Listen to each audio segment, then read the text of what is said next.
Hello everyone, welcome back to our YouTube channel APC academy.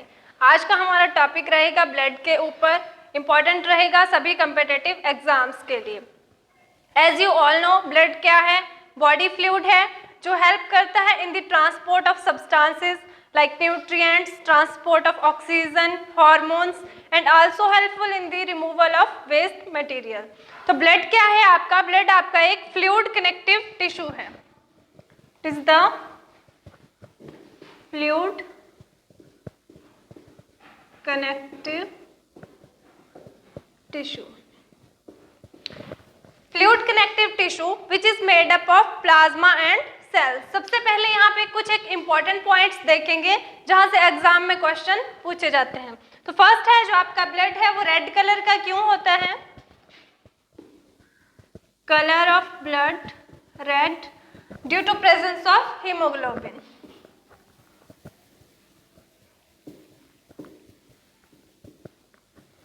अगर बात करें haemoglobin के अमाउंट की तो वो होगा आपका 12 to 16 gram.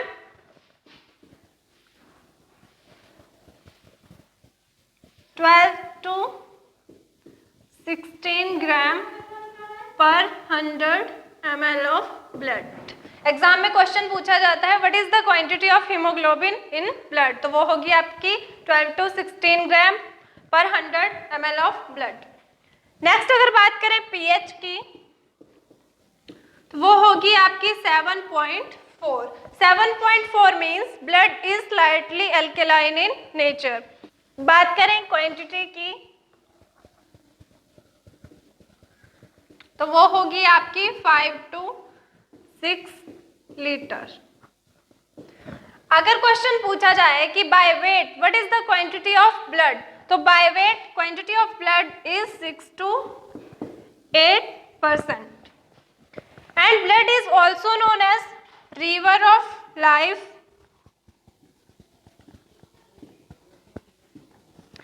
And the study of blood is known as haematology.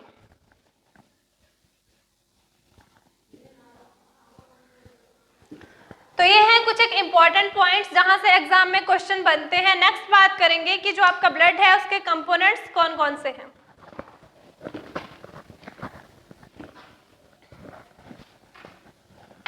Next है हमारे पास कंपोनेंट्स ऑफ ब्लड। तो ब्लड जो है आपका बनता है प्लाज्मा और सेल्स से। सबसे पहले बात करेंगे प्लाज्मा की।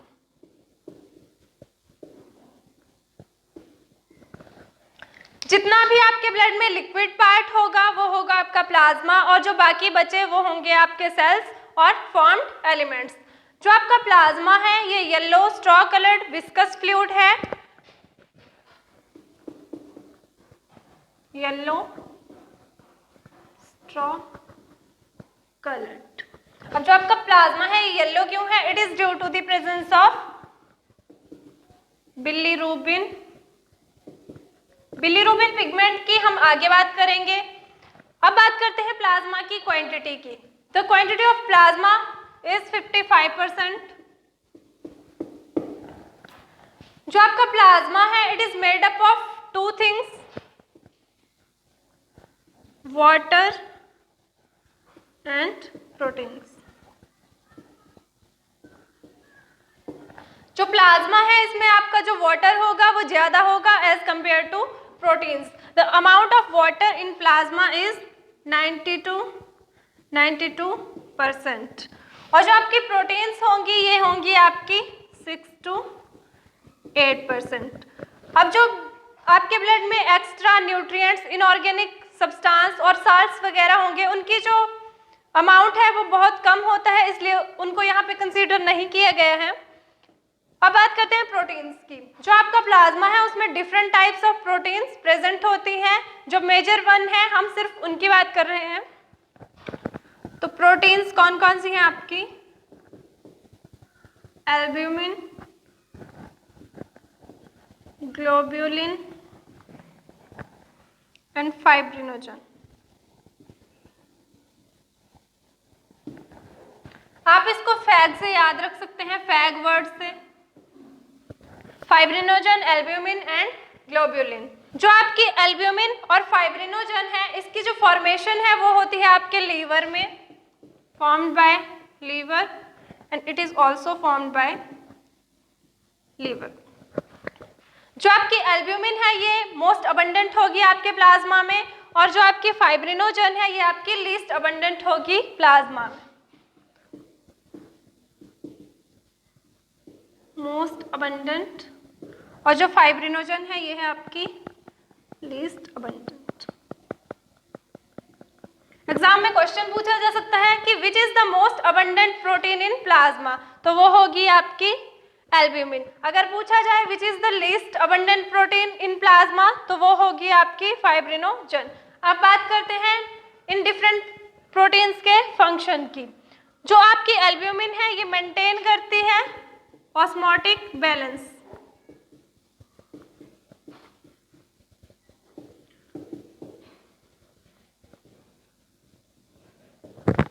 ऑस्मोटिक बैलेंस मीन्स ये आपकी रेशो बना के रखेगी protein is to water.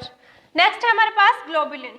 There are 3 types of globulin, alpha, beta and gamma. हम बात कर रहे हैं सिर्फ गामा प्रोटीन की। These are also known as antibodies.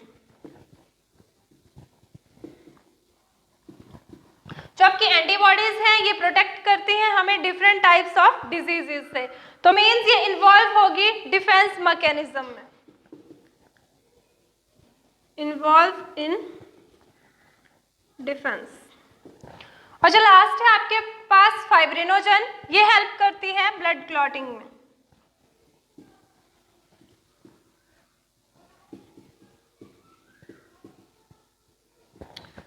So there are 3 types of proteins present in the plasma: albumin, globulin and fibrinogen.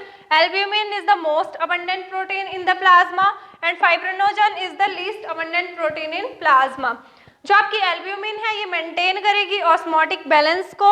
Globulin और also known as antibodies जो defence mechanism में इन्वॉल्व होती हैं, और जो आपकी फाइब्रिनोजन है ये हेल्प करती हैं ब्लड क्लॉटिंग में। नेक्स्ट बात करेंगे सेल्स की।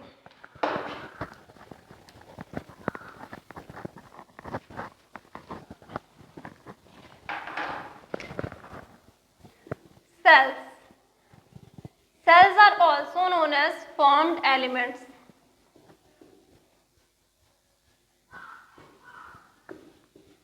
अगर बात करें क्वांटिटी ऑफ सेल्स की तो वो होती हैं आपकी 45%।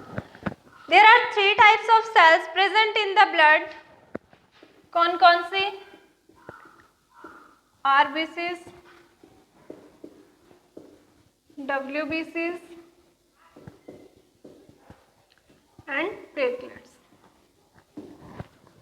RBC stands for red blood cells and RBCs also known as erythrocytes. WBC stands for white blood cells and also known as leukocytes. And platelets are also known as thrombocytes. Exam में question किसी भी नाम से पूछा जा सकता है।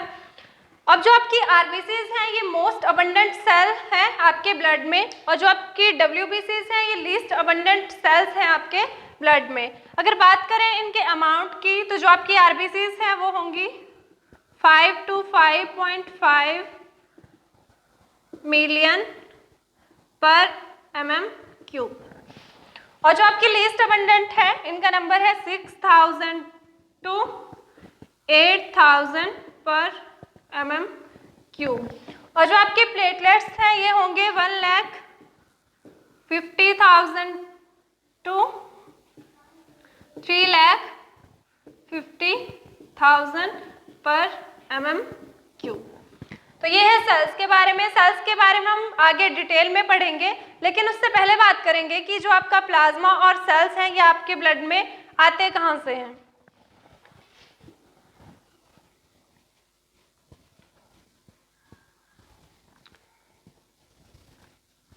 ये है आपका digestive system. This is blood and this is bone. अब जो आपका प्लाज्मा है वो किस चीज से बनता है? वो बनता है आपके वाटर और प्रोटीन से। जितना भी अमाउंट होगा वाटर का प्लाज्मा में वो आएगा आपके डाइजेस्टिव सिस्टम से, stomach, large intestine and small intestine. यहां से हुई एब्जॉर्प्शन ऑफ वाटर। और जो आपकी प्रोटीन्स हैं वो आएंगी आपके लीवर से।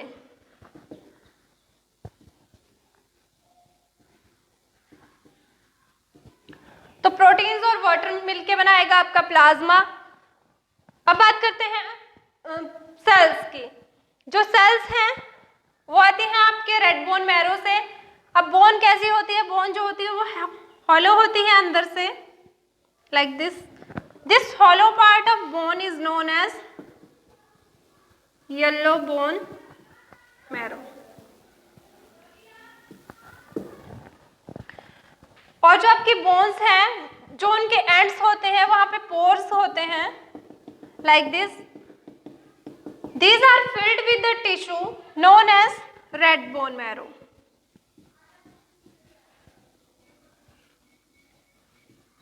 इनकी जो रेशो है वो 50-50% होती है आपके एडल्ट्स में।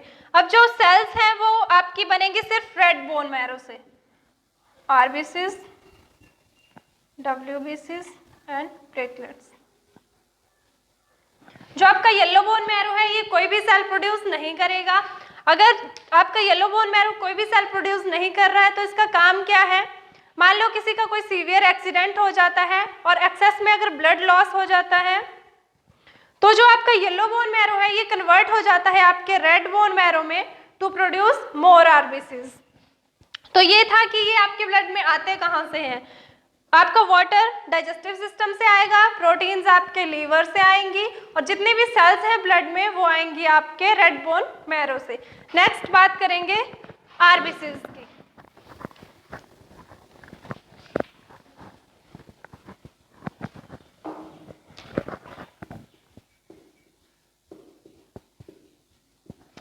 आरबीसीज क्या है? आपकी रेड ब्लड सेल्स हैं और ऑल्सो नोन एज एरिथ्रोसाइट्स। और जो आपकी आरबीसीज हैं ये आपकी मोस्ट अबंडेंट सेल्स हैं ब्लड में। अब यहाँ पे 3 इंपॉर्टेंट टर्म्स हैं जो आप याद रखेंगे, इंपॉर्टेंट है एग्जामिनेशन पॉइंट ऑफ व्यू से। Formation of RBCs is known as erythropoiesis. Next है increase in the count, increase in count of RBCs known as polycythemia.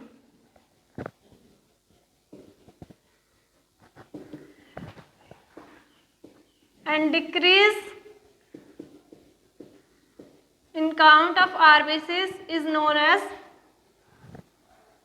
erythrocytopenia. ये 3 इंपॉर्टेंट टर्म्स हैं जो आप याद रखेंगे। आरबीसीज को थोड़ा डायग्राम की हेल्प से जानेंगे जिससे आपको ज्यादा याद रहेगा।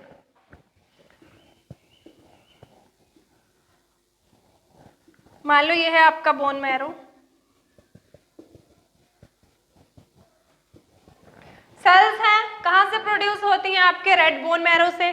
जो आपका बोन मैरो है इसमें स्पेशल सेल्स प्रेजेंट होती हैं known as stem sales.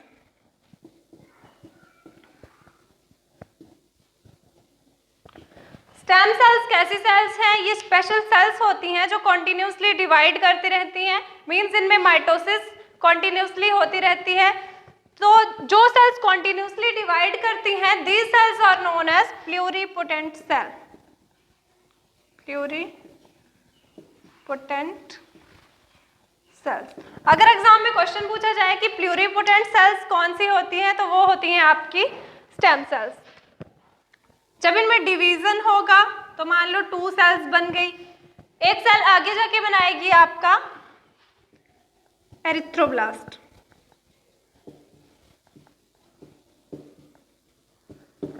Erythroblast बन गया। अब क्या होगा? मान लो अगर आपकी बॉडी में आरबीसीज का जो अमाउंट है वो कम हो रहा है तो किडनी आपका एक सब्सटेंस प्रोड्यूस करेगी जो एनहांस करता है formation of RBCs, and this substance is known as erythropoietin produce by kidney. तो यहाँ पे आपका एक्ट करेगा एरिथ्रोपोइटिन, और यहाँ पे दो विटामिन है जो ऑल्सो एक्ट करती हैं और हेल्प करती हैं in the maturation of RBCs. वो विटामिन है आपकी B9 एंड विटामिन B12। क्या हुआ, आपका एरिथ्रोब्लास्ट बना, किडनी ने सिक्रेट किया एरिथ्रोपोइटिन। एरिथ्रोपोइटिन जो है वो एनहांस करता है फॉर्मेशन ऑफ आरबीसीज। दो विटामिन एक्ट की यहाँ पे, विटामिन B9 एंड B12 जो मैच्योरेशन ऑफ आरबीसी में हेल्प करती है। उसके बाद क्या हुआ, जो आपका न्यूक्लियस है वो बाहर आ गया और एक मैच्योर आरबीसी बन गई। ध्यान रखना, जब न्यूक्लियस बाहर आ गया तो मीन्स जो आपकी आरबीसी होगी वो होगी नॉन न्यूक्लिएटेड। अब आरबीसी है वो आपकी मैच्योर है तो कहाँ जाएगी, ब्लड में। After the circulation of 120 days जो आरबीसी है वो फाइनली आपकी स्प्लीन में जाएंगी। तो यहाँ पे क्या है, जो पाथ है जिसमें आरबीसी ट्रेवल कर रही है वो नैरो हो गया।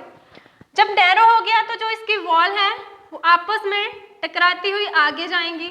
जैसे इनकी वॉल आपस में टकराएंगी तो क्या होगा, जो इनकी आउटर मेम्ब्रेन होगी वो पतली हो जाएगी। जैसे ही आपकी आरबीसी स्प्लीन में पहुंचेंगी तो यहाँ पे जो पाथ है वो और भी नैरो हो जाएगा, लाइक दिस। ये स्पेशली इस तरह से डिजाइन होते हैं, जैसे ही आरबीसी आपके स्प्लीन पे पहुंचती है तो आते ही वो ब्रस्ट हो जाती है। So this is known as graveyard of RBCs.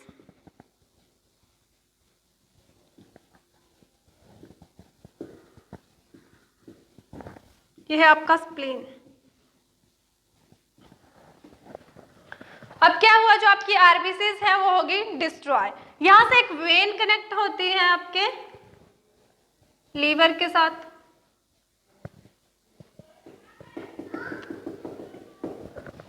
RBCs burst हुई तो जो डेड बॉडीज है आपकी आरबीसीज की वो चली गई आपके लीवर के पास। अब उन डेड बॉडीज का क्या होगा, जो आपका लीवर है इसके पास स्पेशल फैगोसिटिक सेल्स होती हैं जो डिस्ट्रॉय कर देती हैं उन डेड बॉडीज को। तो यहाँ पे स्पेशल सेल्स हैं कुफर सेल्स। कैसी सेल्स हैं, फैगोसिटिक। जो डेड बॉडीज थी वो डिस्ट्रॉय होगी और यहाँ पे जो रिलीज हुआ वो हुआ आपका हीमोग्लोबिन। हीमोग्लोबिन जो है वो प्रेजेंट होता है आपकी आरबीसीज में। जैसे ब्रस्ट हुई तो हीमोग्लोबिन बाहर आ गया और डेड बॉडीज चली गई लीवर के पास। अब हीमोग्लोबिन में क्या होगा, ये टू पार्ट्स में डिवाइड हो जाएगा, हेम ग्रुप और ग्लोबिन आपकी है प्रोटीन। अब प्रोटीन तो हाइड्रोलाइज्ड होके अमाइनो एसिड बनाएगी, लेकिन जो आपका हेम ग्रुप है इसमें आपकी डिग्रेडेशन होगी और ये आपके टू पिगमेंट्स बनाएगा, बिलीरुबिन एंड बिलीवर्डिन।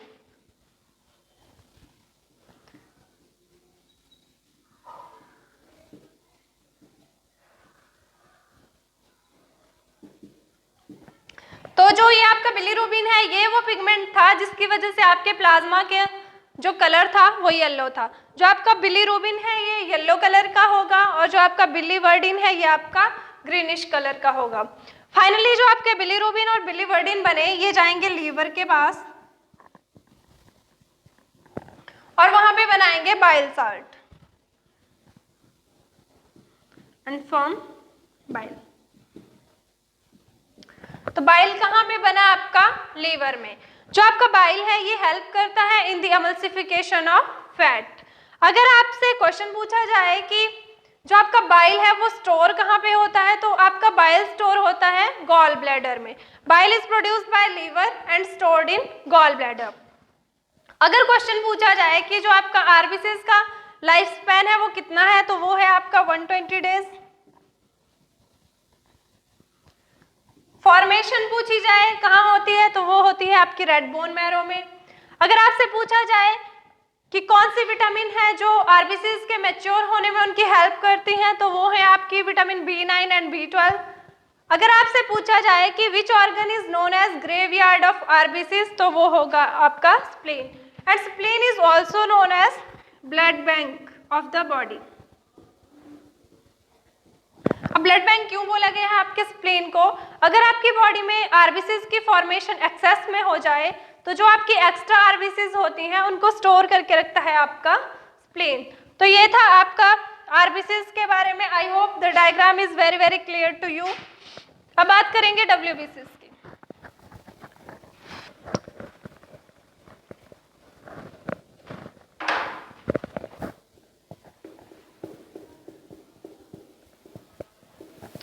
डब्ल्यूबीसीज क्या है? आपकी white blood cells, and these are also known as leukocytes. जो आपके डब्ल्यूबीसीज हैं ये लीस्ट अबंडेंट है आपके ब्लड में, और जो आपकी डब्ल्यूबीसीज है इनका एक स्पेशल फीचर है कि जो आपकी डब्ल्यूबीसीज है वो अपनी शेप चेंज करती रहती हैं।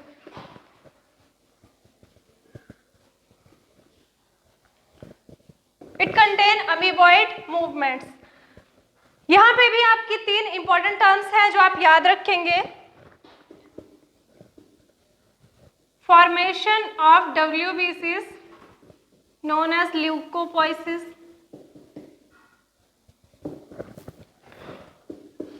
increase in count of WBCs known as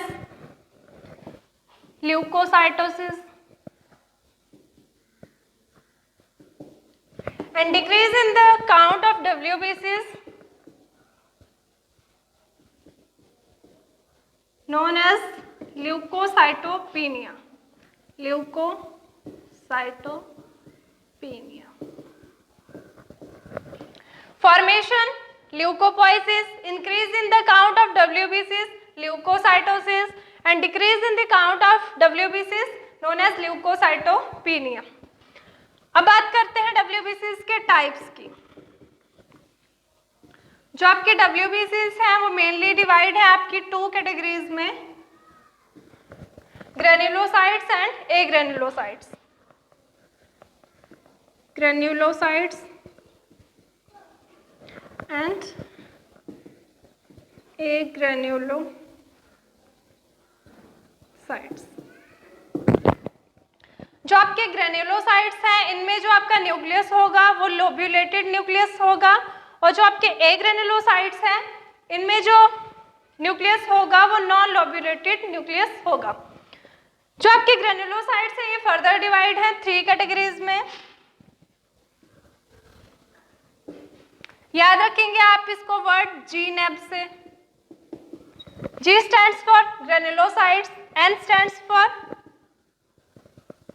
neutrophils, E stands for eosinophils,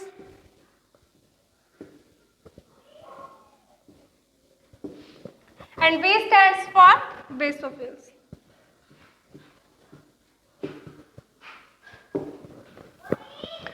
अगर बात करें इनके नंबर की, जो आपके न्यूट्रोफिल्स होंगे ये मोस्ट अबंडेंट होंगे, और जो आपके बेसोफिल्स हैं ये लीस्ट अबंडेंट होंगे। तो जो आपके न्यूट्रोफिल्स हैं ये होंगे 60 to 65%, जो आपके इओसिनोफिल्स होंगे ये होंगे 2 to 3%, और जो आपके बेसोफिल्स होंगे ये होंगे 0.5 to 1%। अब बात करते हैं एग्रेनुलोसाइट्स की। जो आपके एग्रेनुलोसाइट्स हैं ये भी 2 कैटेगरीज में डिवाइड हैं। याद रखेंगे आप इसको वर्ड MLA से। A stands for agranulocytes, M stands for monocyte, and L stands for lymphocytes। अगर बात करें इनके अमाउंट की, तो जो आपके मोनोसाइट्स होंगे ये होंगे 6 to 8%, और जो आपके लिम्फोसाइट्स होंगे ये होंगे 20 to 25%। These lymphocytes are further divided into 2 categories known as B lymphocytes and T lymphocytes। जो आपके T lymphocytes हैं वो ज़्यादा होंगे as compared to B lymphocytes। B lymphocytes होंगे 15% और T lymphocytes होंगे आपके 85%। अब बात करते हैं इनकी स्टेनिंग की। न्यूट्रो मीन्स न्यूट्रल। जो आपके न्यूट्रोफिल्स हैं इसको किसी भी डाई से स्टेन किया जा सकता है, acidic as well as basic. जो आपके इओसिनोफिल्स हैं these are also known as acidophils. तो ये स्टेन होंगे with acidic dye like eosin. जो आपके बेसोफिल्स हैं ये स्टेन होंगे only with basic dye like methylene blue.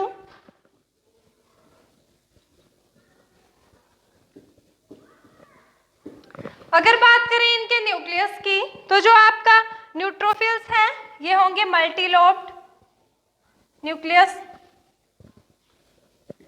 जो आपके इओसिनोफिल्स हैं ये होंगे बाइलोब्ड लाइक दिस।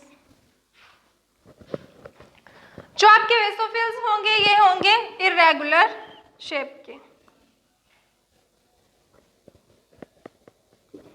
बात करें अगर मोनोसाइट की तो जो मोनोसाइट है इनका न्यूक्लियस होगा बीन शेप्ड।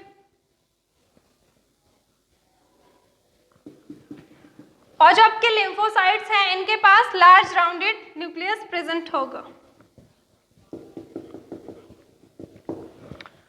तो ये है आपके डब्ल्यूबीसीज के टाइप्स। डब्ल्यूबीसीज 2 कैटेगरीज में डिवाइड है, ग्रेन्युलोसाइट्स और एग्रेन्युलोसाइट्स।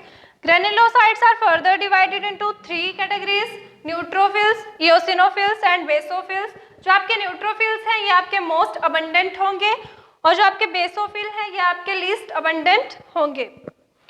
और जो आपके एग्रेन्युलोसाइट्स हैं ये डिवाइड है 2 कैटेगरीज में, monocyte and lymphocytes. And lymphocytes are further divided into 2 categories, B lymphocytes and T lymphocytes. Next बात करेंगे कि जो आपके डिफरेंट डब्ल्यूबीसीज हैं इनके फंक्शन क्या है।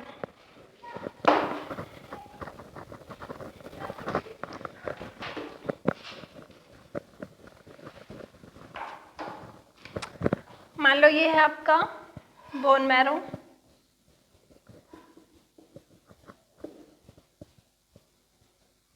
फॉर्मेशन ऑफ सेल्स कहाँ हो रही है आपके बोन मैरो में। बोन मैरो में क्या थी आपकी स्पेशल सेल्स थी, स्टेम सेल्स। अब मान लो जो आपके स्टेम सेल्स हैं इनमें डिवीजन हो रहा है और ये बना रही हैं आपके न्यूट्रोफिल्स।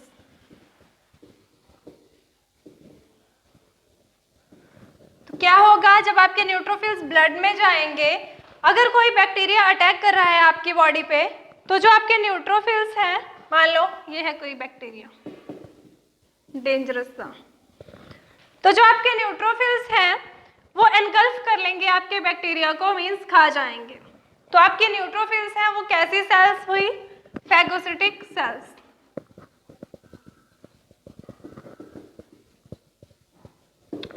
तो मींस ये हमारी प्रोटेक्शन करती हैं फ्रॉम बैक्टीरियल इन्फेक्शन। नेक्स्ट, अगर आपकी जो स्टेम सेल्स हैं वो बना रही हैं इओसिनोफिल,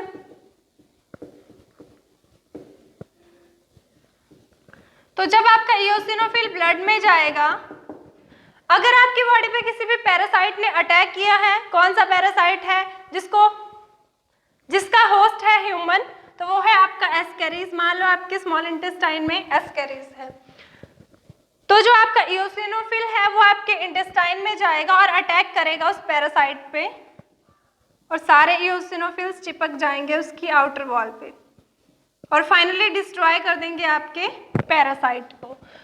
तो जो आपके इओसिनोफिल्स हैं उनका फंक्शन क्या हुआ, they protect from the parasitic infection.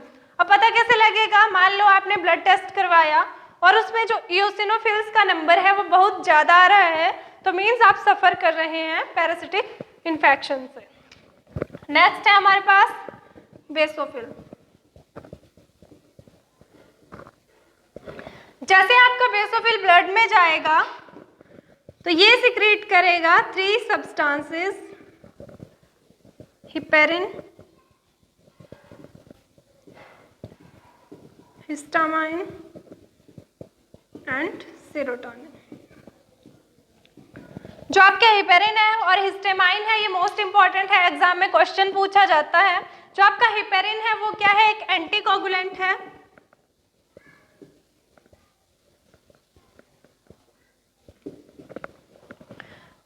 जो आपका हिपेरिन है ये क्या है, आपका एक एंटीकोगुलेंट है जो कोगुलेशन होने से रोकता है इनसाइड द ब्लड वेसल्स। अब बात करें अगर हिस्टेमाइन की, तो जो आपका हिस्टेमाइन है ये हेल्प करता है in the contraction of smooth muscles and in the dilation of blood vessels. अब बात करते हैं मोनोसाइट की। मान लो स्टेम सेल्स आपकी बना रही हैं मोनोसाइट।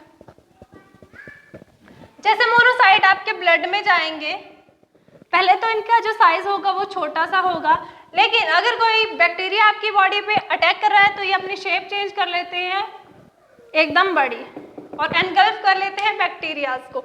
अब डिफरेंस क्या है आपका न्यूट्रोफिल्स और मोनोसाइट्स में?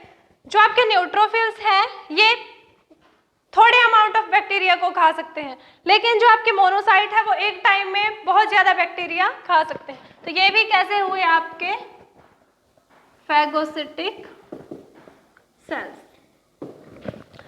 और लास्ट है हमारे पास लिम्फोसाइट। लिम्फोसाइट्स आपके 2 टाइप्स के थे, बी एंड टी लिम्फोसाइट। जो आपका बी लिम्फोसाइट होगा वो ऑलरेडी मैच्योर होगा, लेकिन जो आपका टी लिम्फोसाइट होगा ये आपका इमेच्योर होगा। तो इसकी मैच्योरेशन होती है आपके थाइमस में। Maturation of T lymphocyte. तो ये है आपके डिफरेंट WBCs। दोबारा देखेंगे इनके फंक्शन। जो आपके न्यूट्रोफिल्स हैं ये हमें प्रोटेक्ट करते हैं बैक्टीरियल इन्फेक्शन से। जो आपके इओसिनोफिल्स हैं ये हमें प्रोटेक्ट करते हैं पैरासिटिक इन्फेक्शन से। और जो आपके बेसोफिल्स हैं ये सिक्रेट करते हैं हिपेरिन एंड हिस्टेमाइन। जो आपके मोनोसाइट्स हैं it also prevent from bacterial infection. और जो आपके लिम्फोसाइट्स हैं ये बी और टी लिम्फोसाइट प्रोड्यूस करेंगे। जो आपका बी लिम्फोसाइट होगा वो ऑलरेडी मैच्योर होगा, लेकिन जो आपकी मैच्योरेशन है टी लिम्फोसाइट की वो होगी आपके थाइमस में। अब बात करेंगे प्लेटलेट्स की।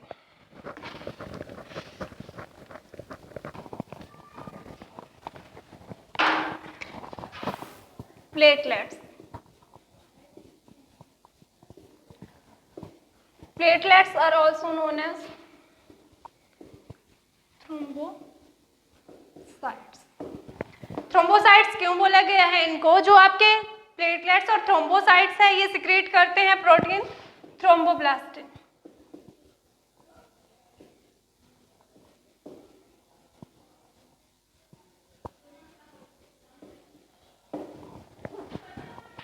तो जो आपके थ्रोम्बोसाइट्स हैं ये होंगे colourless, non nucleated.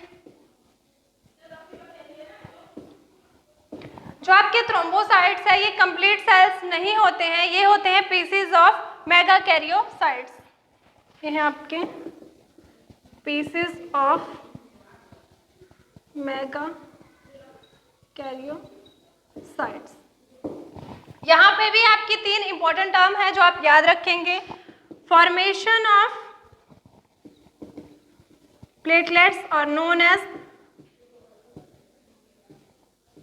thrombopoiesis. Increase in the count of platelets, increase in count called thrombocytosis.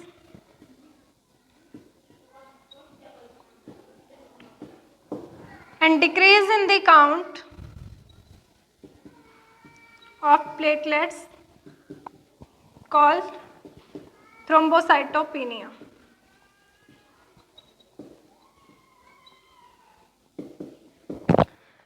Formation of platelets called thrombopoiesis, increase in the count of platelets called thrombocytosis, decrease in the count of platelets is called thrombocytopenia. जहाँ पे भी आपका cytosis word आएगा means जो count है वो आपका increase हो रहा है, जहाँ पे भी आपका पीनिया वर्ड आएगा मीन्स जो आपका काउंट है वो डिक्रीज हो रहा है। अगर आपके जो प्लेटलेट्स हैं ये लेस हो जाते हैं 50,000 से, तो क्या होगा? Disorder of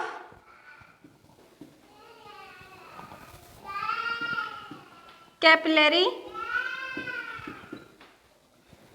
bleeding, and this is also known as purpura. तो ये था आपका प्लेटलेट्स के बारे में और यहाँ पे खत्म हुआ हमारा आज का टॉपिक। आई होप आपको पसंद आया होगा। अगर आपको मेरा ये वीडियो पसंद आया तो इसे लाइक करें, शेयर करें और हमारे चैनल एपीसी एकेडमी को सब्सक्राइब करें। Thank you.